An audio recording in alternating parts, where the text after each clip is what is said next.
রাজধানীর উত্তরায় বিমান বাহিনীর প্রশিক্ষণ বিমান বিধ্বস্ত হয়েছে।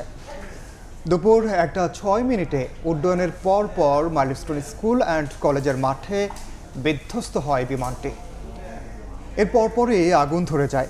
আতঙ্কে ছোটাছুটি করতে থাকেন শিক্ষার্থীরা। দ্রুত ঘটনাস্থলে এসে উদ্ধার তৎপরতা শুরু করেন সশস্ত্র বাহিনীর সদস্যরা। এ ঘটনায় হতাহতের সংখ্যা রয়েছে। আইএসপিআর জানিয়েছে F7 BJI মডেলের প্রশিক্ষণ বিমানে শুধু পাইলট ছিলেন।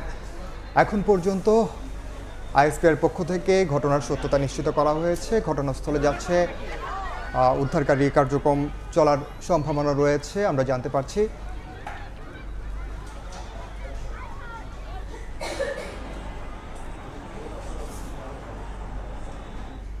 এ বিষয়ে বিস্তারিত জানাতে এই মুহূর্তে স্টুডিওতে আছেন সহকর্মী আমিরুল ইসলাম আলিফ। যাব তার কাছে। আলিফ, যেমনটা আমরা সংবাদে বললাম যে কিছুক্ষণ আগেই আমরা জানতে পেরেছি যে একটি যুদ্ধ বিমান প্রশিক্ষণ বিমান মূলত সেটি বিধ্বস্ত হয়েছে। বাংলাদেশে এ ধরনের ঘটনা এর আগেও অনেকগুলো প্রশিক্ষণ বিমান বিধ্বস্তের ঘটনা ঘটেছে, কিন্তু আজকে যেই বিমানটি বিধ্বস্ত হয়েছে সেটি বলা হচ্ছে মাইলস্টোন স্কুলের মাঠে পড়েছে এবং তখন কিন্তু স্কুল ছুটির একটা সময় ছিল এবং যে কারণে হতাহতের সংখ্যা কিন্তু রয়ে গেছে।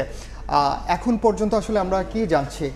দেখুন, এই জায়গায় আমি একটু বলে রাখতে চাই, বাংলাদেশের যুদ্ধ বিমানের সামরিক যে সক্ষমতা, সেই সক্ষমতা কিন্তু অনেকাংশে বৃদ্ধি করে দিয়েছে এই F7 যুদ্ধ বিমানটি। এই যুদ্ধ বিমানটি 2011 থেকে 2013 সালের মাঝামাঝি সময়ে বাংলাদেশ 16টি যুদ্ধ বিমান চীন এবং পাকিস্তানের সহায়তায় কিন্তু বাংলাদেশে আমদানি করা হয়েছিল এবং সামরিক বহরে যুক্ত করা হয়েছিল। এবং মোটামুটিভাবে যদি আমি এখানে উল্লেখ করে রাখি, 5টি আকাশ এয়ার টু এয়ার মিসাইল যাকে আমরা বলি, অর্থাৎ আকাশ থেকে আকাশে ক্ষেপণযোগ্য মিসাইল, এরকম 5টি যুদ্ধ মিসাইল তারা বহন করতে সক্ষম এই যুদ্ধ বিমান এবং 2.2 ম্যাখ গতিসম্পন্ন যুদ্ধ বিমান, অর্থাৎ বাংলাদেশের সামরিক সক্ষমতাকে অনেকাংশে এগিয়ে দেওয়া যুদ্ধ বিমান এই F7।